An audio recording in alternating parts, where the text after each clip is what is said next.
Bom dia, voltamos com mais um Partiu IFP na TV Assembleia. Eu sou a professora Nereida e voltei aqui para trazer mais dicas de língua portuguesa.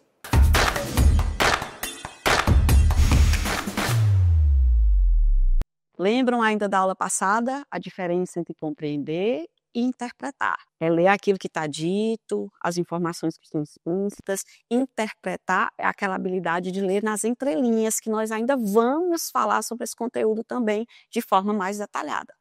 Mas só lembrando, ainda também dos recursos verbais e não verbais, aula passada falamos do texto de linguagem verbal, palavras, do texto não verbal, só imagens, o texto misto, tá? Que é essa mistura de palavras e imagens, e a gente vai falar hoje do texto multimodal, um texto muito comum hoje nas questões. O que é um texto multimodal? É aquele que usa múltiplas modalidades, compõe-se de pelo menos duas formas de comunicação, ou seja, dois modos de linguagem. Além da imagem e do texto escrito, que a gente já falou no caso do texto misto, o texto multimodal ele vai usar o som, a fala, os gestos, vídeos, cores, diagramações de texto, os ícones. Ele vai usar muitos outros recursos. Todos esses recursos, qual é o objetivo? Criar um significado mais impactante a esse texto. Dar um certo dinamismo e até uma certa interatividade com o leitor. Para isso, esse texto também, com todos esses recursos, vai o quê? Facilitar a compreensão. A diversidade dessas representações pode deixar a mensagem mais simples de ser interpretada, mais clara, mais objetiva. E também aproveitar, envolver esse texto, adequar esse texto às novas formas de tecnologia. Que aí você já tem os emojis, os vídeos que são usados nas redes sociais, os famosos memes, tá? Que é um dos exemplos de texto multimodal. As tirinhas, as sites, os anúncios publicitários, os infográficos. Claro que tem a tirinha, a charge, você já tem aí os recursos, a modalidade escrita, a modalidade da imagem, mas também esses textos vão ter outros recursos, como eu já falando. E eles são bem interessantes, porque a diversidade é muito grande. Um texto bem interessante hoje são os infográficos.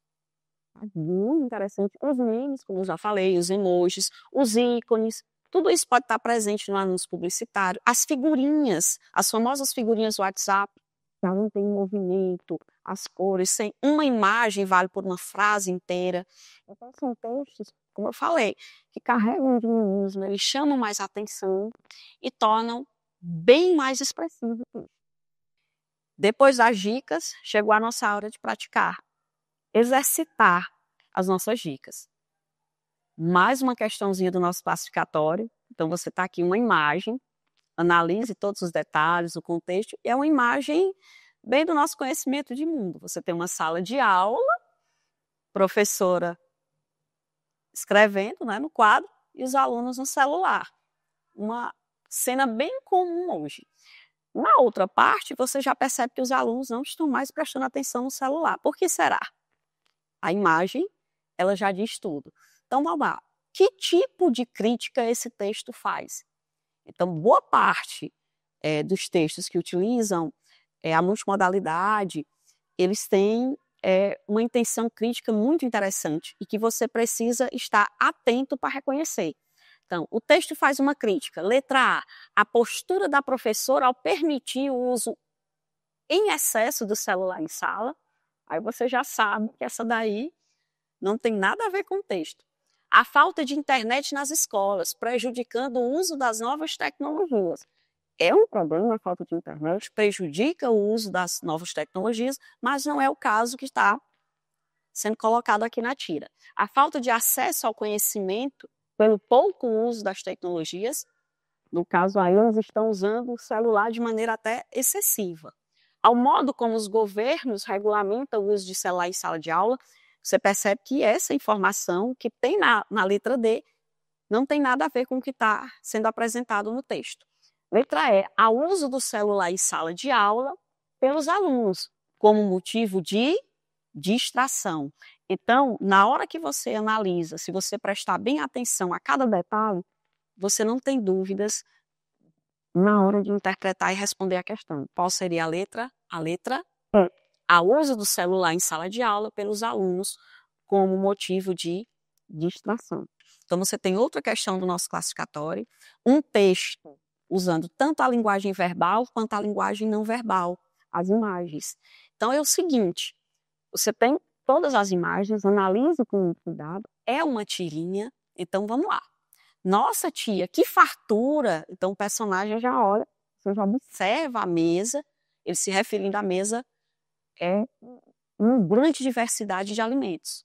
Mas a tia, no caso, com quem ele está falando, o interlocutor do personagem, ela já não está muito feliz com esse comentário. Então ela diz o seguinte, mas que menino mar agradecido, pô. Fiz tudo que eu só gosto e ainda vou reclamar que tá fartando as coisas. Então aqui você já vê algo bem interessante de muito conteúdo que a gente vai falar, a questão das variedades linguísticas, os modos de falar. Então, vamos para o enunciado da questão. A tirinha é uma composição multissemiótica. Utiliza vários modos de representação que mesclam justamente a linguagem verbal e a não verbal com os fins lúdicos. Onde se encontra o efeito de humor nessa tirinha? Onde é que está? Qual é o elemento que chama a atenção e causa esse efeito de humor? Geralmente, o efeito de humor está numa quebra de expectativa. Espera uma coisa e acontece outra totalmente diferente. O personagem fala de fartura, tá? E a tia entende que está fartando algo, como se não tivesse tudo que era necessário. Mas onde é que se encontra o humor? No jarro de flores artificiais que parece mudar de posição no segundo quadro? No aspecto pungente das comidas postas à mesa, né, estão quentes, você já percebe isso. Aí, para vocês verem a importância das imagens de cada detalhe dela. Na expressão da criança no primeiro quadrão, está tocando. Na expressão da tia no primeiro quadrão, é o desentendimento da tia causado por uma variação linguística. Vejam que eles falam, parece que um fala de um jeito, o outro fala de outro. Isso causou o quê? Uma dificuldade de interpretação. Eles não se entenderam. E isso chama a atenção. Justamente aí traz esse efeito tão interessante de um. Então você teria, no caso, a resposta, a letra E. Lembrando que variedade linguística também vai ser uma aulinha nossa futura. Se você ficar atento a todas essas dicas, eu tenho certeza que você não vai errar nenhuma questão do nosso classificatório, tá certo? Então, bom dia, bons estudos e tá aqui as referências bibliográficas da nossa aula. Até amanhã.